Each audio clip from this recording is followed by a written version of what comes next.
Bernice Bernie Plumtree navigated Harmony Creek High like a ghost, her petite form almost invisible amid the swarming crowd. Just shy of 5'2", sporting a cascade of fiery ginger curls and oversized spectacles perpetually sliding down her button nose, she had perfected blending into the background. Her baggy clothes swallowed her slender figure, and she gripped her faded book bag straps like a lifeline in the high school jungle. Unbeknownst to her peers, every Monday and Wednesday evening for nearly a decade, Bernie vanished into Old Man Hemlock's dojo a few blocks away, where she had mastered Aikido and Jiu-Jitsu. Her mum enrolled her after bullies stole her lunch money, but Bernie kept her skills a secret at school. The timid girl who blushed when spoken to was the same person who could disarm an attacker and execute throws that would impress seasoned martial artists. Harmony Creek High occupied 20 acres in rural Vermont, its weathered, clapboard buildings and overgrown fields exuding rustic charm. The school boasted its award-winning chess team and impressive scholarship stats, but like any place, it had shadowed areas beyond the staff's view. The crumbling bleachers behind the baseball field, with their hidden corners and obstructed sightlines, were a haven for those who targeted the weak. The old art room near the boiler, always poorly lit and rarely visited, offered another refuge for those who preferred hurting others in secret. Bernie had attended Harmony Creek for 2 years, ever since her family relocated to Vermont when her mother inherited her grandma's farm. She hoped for a fresh start, but within days she had unintentionally become a target. Perhaps it was her tendency to stammer when speaking in class, or her habit of eating lunch alone while sketching mythical creatures, or simply her unassuming appearance. Whatever the cause, she attracted students who enjoyed making others miserable. Cody "Hammer" Harrison dominated the school's pecking order with an arrogance fueled by his towering 6'3" frame, natural charisma, and a disarming grin that fooled teachers into believing he was a model student, despite overwhelming evidence to the contrary. His shaggy brown hair was always perfectly tousled, and he wore his varsity jacket like a badge of honor, patches proclaiming his status as captain of the hockey team and class president. To most adults, Cody was the epitome of a small-town hero. To students like Bernie, he was a menace. Supporting Cody were his 2 closest cronies, Knuckles Nelson, a hulking farmhand whose humor revolved around physical intimidation, and Finn Needle Nickerson, whose cutting remarks could devastate with laser-like precision. The trio had refined their methods over years, knowing precisely how far to push without triggering serious consequences. They were cunning tormentors, making them far more dangerous than typical thugs who eventually got suspended. The first incident occurred during Bernie's freshman year when she accidentally spilled her paint water on Cody's brand new cowboy boots in art class. Her face flushed scarlet with embarrassment, and as she frantically mopped the mess, Cody smirked, while Finn quipped about how maybe she should stick to coloring books. Knuckles accidentally knocked over her easel, splattering her charcoal drawing with mud from his boots. The entire episode lasted a minute, but it established a pattern that would define the next 2 years of Bernie's life. Initially, incidents were infrequent and relatively minor.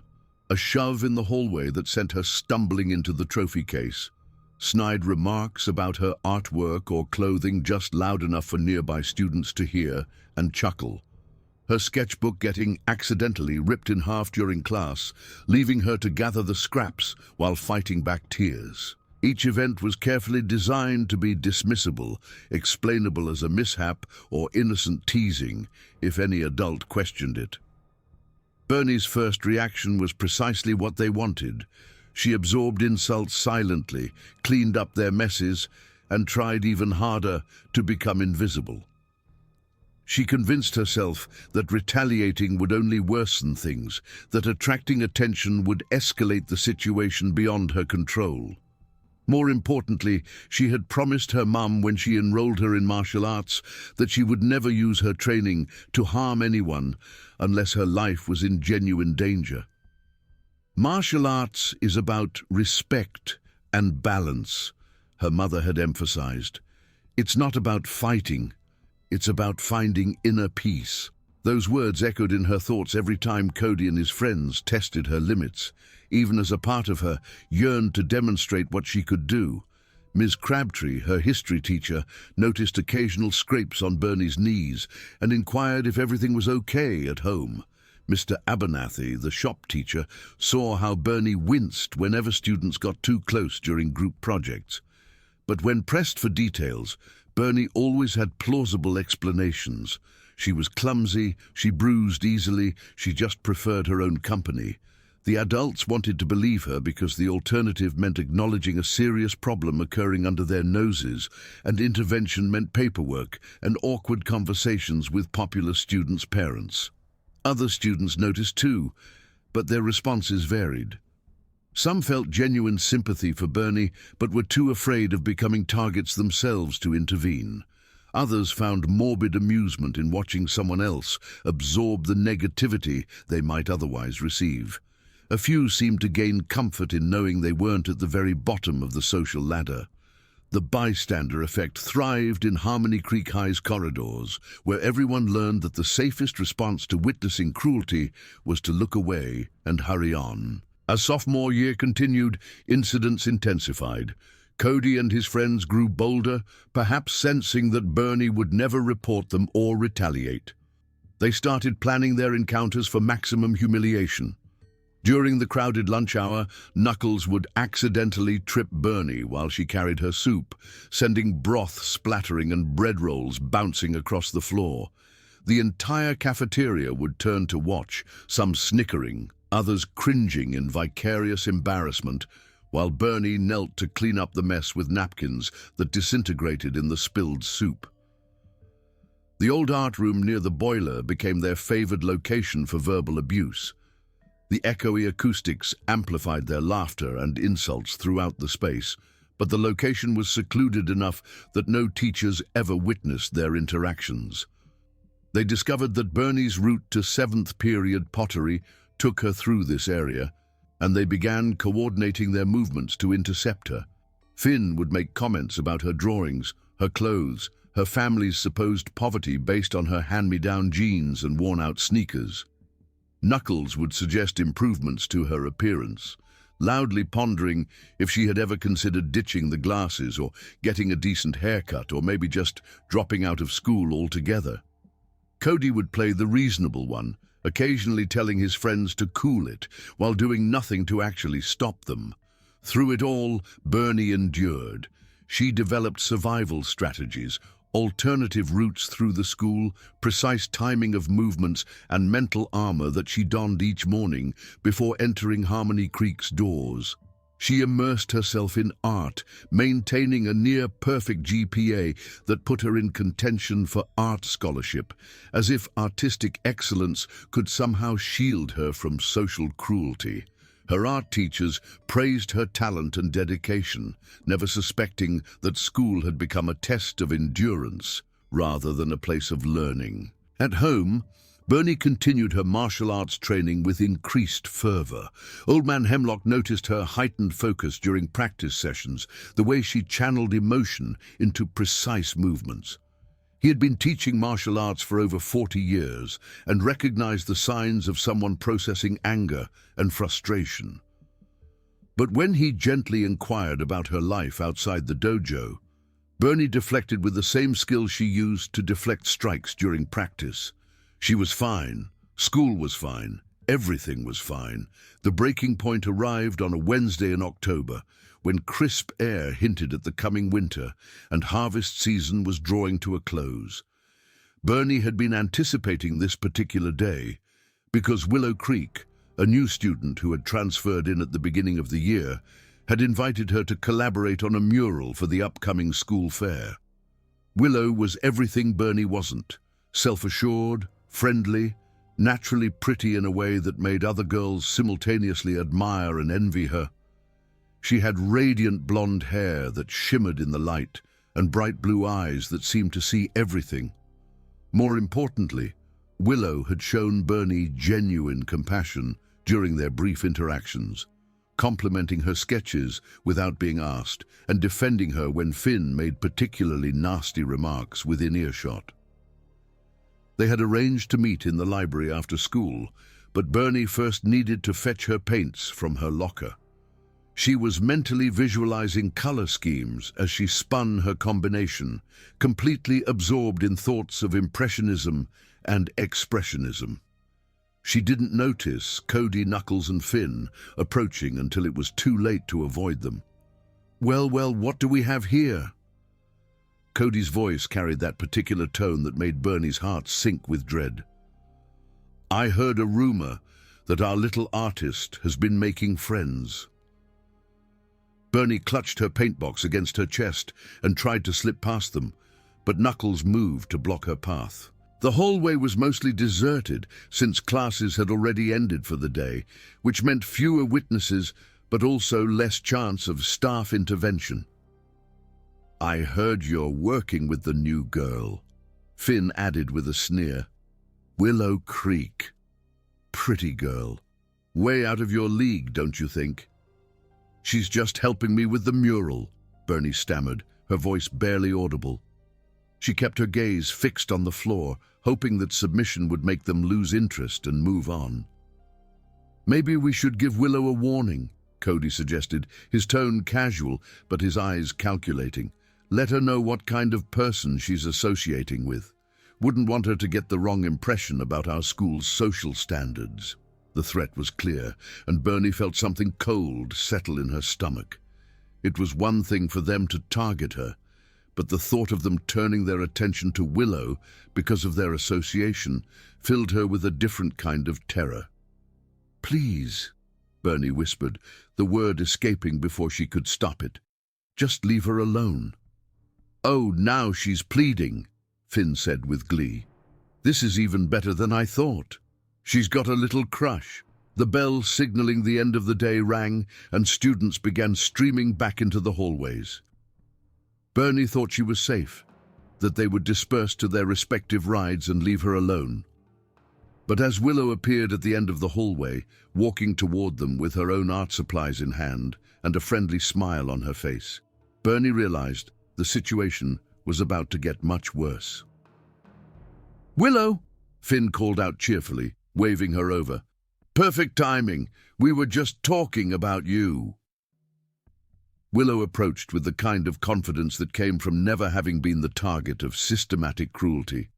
She smiled at Cody and his friends with genuine warmth, not yet recognizing the predatory glint in their eyes. "Hi," she said, then turned to Bernie. "Ready for our mural project? I brought some brushes." Actually," Cody said, stepping slightly between Willow and Bernie, "we were just discussing whether our little friend here had mentioned her reputation around school." "That's not true," Willow said firmly, when Knuckles jumped in with comments about Bernie being the school's charity case. "Bernie is incredibly talented, and she's been nothing but kind to me since I got here." "Talented, sure," Finn agreed with mock sincerity. "But talent doesn't make up for everything else, you know. The way she dresses, the way she acts all shy and awkward. Most people think she's kind of weird, actually." The warning was subtle but unmistakable. Associate with Bernie and risk becoming a target yourself. It was the same calculation that dozens of other students had made over the years, and Bernie watched Willow's face as she processed the social dynamics of high school survival. "Besides," Knuckles added, reaching out suddenly and snatching Willow's beret right off her head, "maybe our little artist here could learn something from your fashion sense. This is a much nicer hat." Willow blinked in surprise, reaching automatically for her beret. "Hey, give that back." But Knuckles was already tossing it to Finn, who caught it with a grin. "Let's see how it looks on our friend here," he said, moving toward Bernie. "Stop it," Willow said, more firmly now. "Give me my beret back right now." "Or what?" Finn asked, holding the beret just out of Bernie's reach as she stood frozen between them. You'll report us? For what? Playing keep away? Bernie could see Willow frowning, trying to assess what was happening around her.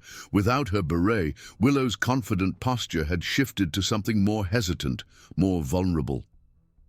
"Come on, Four Eyes," Knuckles taunted, holding the beret higher. "Jump for it. Show your new friend how athletic you are." "Please," Bernie said again, hating herself for pleading but seeing no other option. "Just give it back." "Say please like you mean it," Finn demanded. "Get on your knees and beg properly." The hallway was filling up with students now, as the buses prepared to leave. Some hurried past with their eyes averted, while others slowed down to watch the spectacle. "This is ridiculous," Willow said, her voice stronger now despite her obvious disadvantage. She started moving toward Finn, reaching for her beret. "Give it back right now." "Whoa there," Cody said, stepping in front of Willow and placing his hands on her shoulders to stop her progress. The touch was fleeting and could easily be explained as trying to prevent a collision, but Bernie saw Willow flinch slightly at the unexpected contact. That flinch was what did it. In that moment, Bernie saw her own future reflected in Willow's face. She saw the gradual wearing down of confidence, the careful considerations about which hallways to avoid, the slow transformation from outgoing newcomer to cautious victim. She saw Willow learning to make herself smaller, quieter, more invisible, all to avoid the attention of boys who found amusement in others' fear. Something solidified in Bernie's mind with perfect clarity. She had spent 2 years telling herself that her martial arts training was for respect and balance, that violence was never the answer, that rising above their level was the moral choice. But watching Cody's hands on Willow's shoulders, seeing the calculating look in Finn's eyes as he held the beret just out of reach, she realized that her inaction wasn't noble. It was complicity. By refusing to defend herself, she had allowed them to perfect their techniques on her before turning them on someone else. The hallway noise seemed to dissolve into background static as Bernie made her decision. Old Man Hemlock had taught her that martial arts was about protecting yourself and others from harm. He had also taught her that sometimes the most respectful response was the one that stopped a threat before it could escalate. "Give her the beret back," Bernie said, her voice carrying a new firmness that made Finn look at her with surprise. "Excuse me." Finn laughed. "Did the mouse just roar?" "I said give her the beret back," Bernie repeated, stepping forward. Her posture had shifted subtly, her weight distributing evenly in a stance that looked relaxed but would allow for explosive movement in any direction. "Or what?" Knuckles asked, moving to flank her. "You'll tell the principal on us?" Bernie looked at Willow, who was still frowning in their direction, trying to follow the conversation by sound. She thought about all the students who had witnessed her humiliation over the years, who had learned through her example that bullies faced no consequences for their actions. "Or I'll take it back," she said simply. The words hung in the air for a moment, and Bernie could see the precise instant when Cody, Knuckles, and Finn realized that something fundamental had shifted. The quiet girl who had absorbed their abuse for 2 years was looking at them with steady eyes that held no trace of fear. "You'll take it back?" Cody repeated, as if the concept was so foreign he needed to hear it again to believe it. "That's right," Bernie said, taking another step forward. Finn held the beret higher, smirking. "I'd like to see you try, Four Eyes." What happened next took less than 3 seconds. But to the students watching in the hallway, it seemed to unfold in slow motion. Bernie moved forward with the fluid grace of someone who had spent years practicing the same movements until they became instinct. Her left hand shot up to seize Finn's wrist, not with the frantic grabbing of someone reaching for an object, but with the controlled grip of someone who understood leverage and joint manipulation. Finn's confident smirk faltered as he felt the pressure on his wrist, a particular kind of discomfort that indicated his opponent knew precisely which nerves to target. Before he could react, Bernie's right hand snatched the beret, while her left hand applied just enough pressure to make him release it reflexively. "What the heck?" Knuckles started forward, but stopped when Bernie turned to face him. She handed the beret to Willow with careful gentleness, her movement so smooth it looked rehearsed. "Are you okay?" she asked, her voice soft with genuine concern. Willow slipped her beret back on and blinked as the world came back into focus. When she looked at Bernie, her expression held surprise, gratitude, and something that might have been admiration. "I'm fine," Willow said. "Thank you."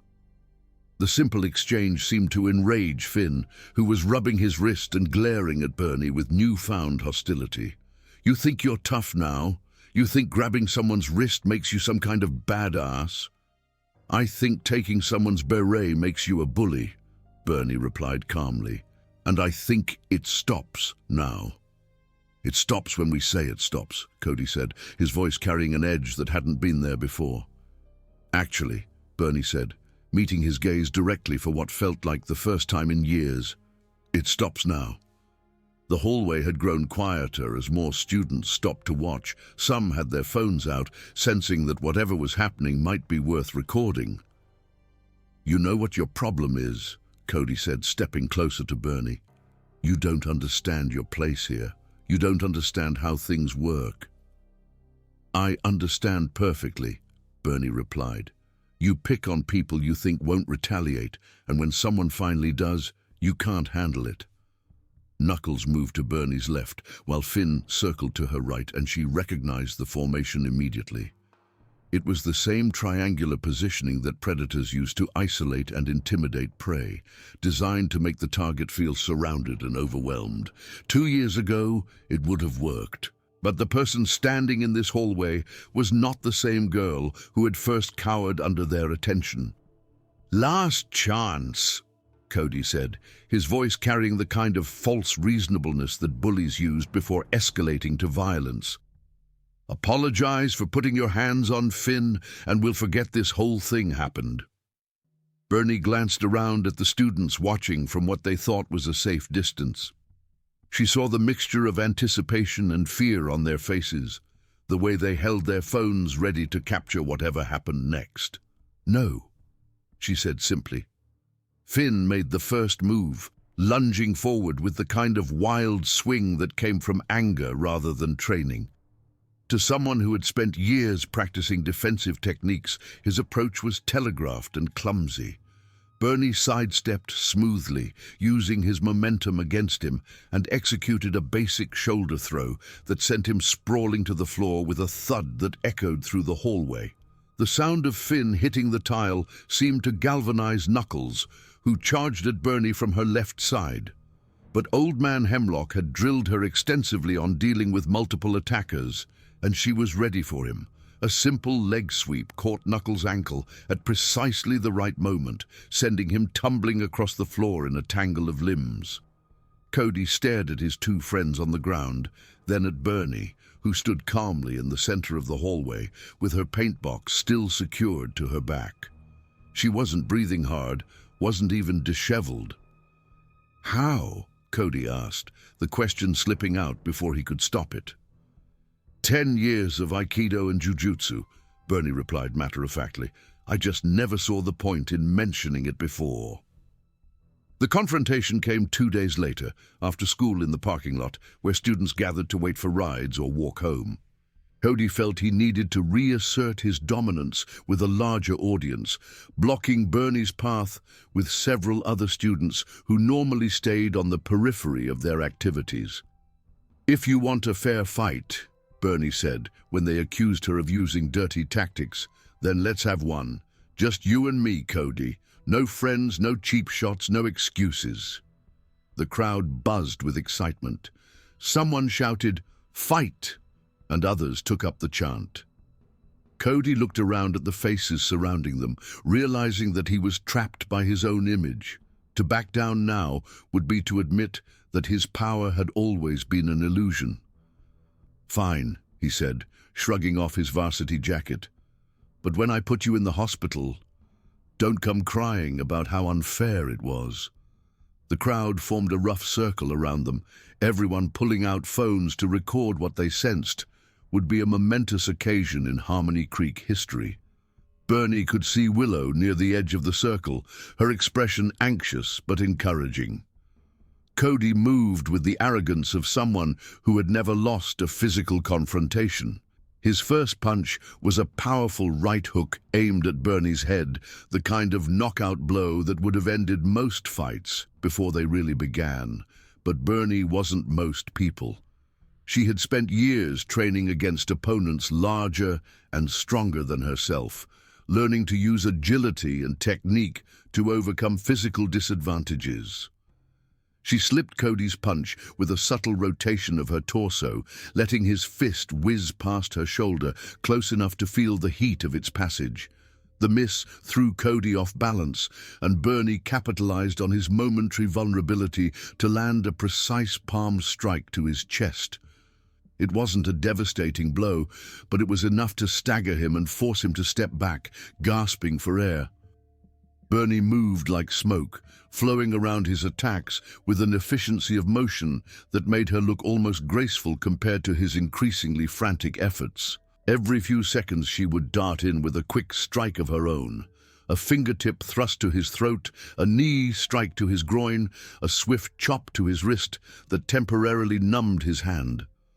While Cody grew more winded and desperate with each exchange, Bernie remained composed and focused, barely breaking a sweat despite the intense physical exertion. "Stand still and fight!" Cody yelled in frustration, launching himself at her in a tackle that might have worked against an untrained opponent. Bernie sidestepped effortlessly and used his momentum to help him crash into the wooden fence that bordered the parking lot. The splintering sound of his impact silenced the crowd momentarily, and when Cody turned around, there was blood trickling from a gash on his cheek where he had hit the fence. "I am fighting," Bernie replied calmly. "This is what real fighting looks like." What followed was a demonstration rather than a fight. Bernie moved with the fluid precision of someone who had dedicated thousands of hours to honing her skills, while Cody flailed with the desperate energy of someone watching his reputation crumble in real time. She controlled the distance between them effortlessly, staying just out of reach of his attacks while landing her own strikes with surgical precision. The end came when Cody, driven by desperation and wounded pride, picked up a rock from the parking lot and hurled it at Bernie's head. It was a dangerous escalation that crossed the line from schoolyard fight into potential assault with a deadly weapon. Bernie ducked under the projectile and closed the distance between them in 2 quick steps. Her response was swift and decisive, a spinning heel kick that caught Cody squarely in the jaw and sent him flying backward to land hard on the asphalt. This time he didn't get up immediately. The parking lot was completely silent now, except for the sound of Cody's ragged breathing. He lay on his back, staring up at the sky, while Bernie stood over him with her fists still raised in a defensive posture. "Stay down," she said quietly, but her voice carried clearly in the stillness. For a moment it looked like the fight was over. Cody appeared to be defeated, his chest heaving as he struggled to catch his breath. The crowd waited to see if Bernie would press her advantage, if she would deliver the kind of brutal finishing move that would solidify her victory and his humiliation. But as Cody struggled to sit up, as she saw the genuine fear in his eyes for the first time, Bernie made a different choice.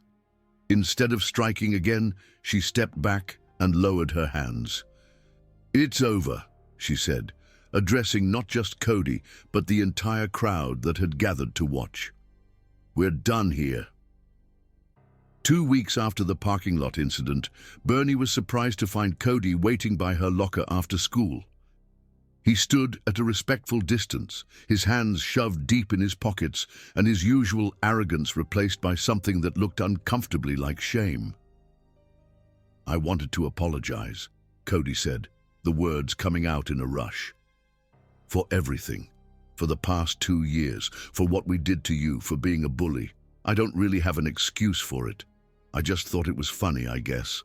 I thought it made me look cool or tough or whatever." He shook his head. "I never really thought about how it affected you." "What changed?" Bernie asked. Cody was quiet for a long moment, staring at the floor. "Watching that video, seeing myself get my butt kicked by someone half my size, seeing how pathetic I looked, but also seeing how you could have kept going and chose not to. You could have really hurt me when I was down, but you didn't." "Violence should never be the first choice," Bernie said, "but sometimes it's the only language bullies understand." "I understand now," Cody said, "and I'm sorry, really sorry. I know it doesn't undo anything, but I wanted you to know." Bernie studied his face for a moment longer, then nodded. "Apology accepted. But it's not just about me, Cody. It's about everyone you and your friends have targeted over the years. And it's about making sure it doesn't happen again." "It won't," Cody said quickly. "As far as I'm concerned, that whole thing is over. Done." As Cody walked away, Bernie reflected on how surreal it felt to have resolution after so long. The boy who had made her life miserable for 2 years had just apologized with what seemed like genuine sincerity. Willow appeared at her elbow, having waited at a discreet distance during the conversation. "How does it feel?" she asked. "Different than I thought it would," Bernie admitted. "I spent so long being angry at him, and now I mostly just feel bad for him." "Think about it," Bernie said as they walked toward the exit together. "He spent 2 years thinking his worth came from making other people feel small. What kind of person must you be to find enjoyment in someone else's suffering?" As they stepped out into the afternoon sunshine, Bernie felt a sense of tranquility that had been missing from her life for longer than she cared to remember. The school that had once felt like a prison now felt like just a building where she happened to spend her days learning things that would help her shape the future she envisioned. Looking back at Harmony Creek High as they walked away, Bernie thought about all the students still inside those walls who were fighting their own battles against bullies and indifference. She hoped that her story would reach some of them, would show them that powerlessness was often a choice, and that sometimes the most meaningful fight was the one you ultimately decided to wage. She had learned that standing up for yourself didn't turn you into a bully yourself, as long as you remembered to offer your hand to help others up, rather than using your strength to keep them down. The difference between a victim and a survivor, she realized, was sometimes just the courage to say no and mean it, regardless of the consequences. And sometimes, if you were very fortunate, standing up for yourself inspired others that they could stand up too, creating ripples of bravery that spread far beyond your own small corner of the world.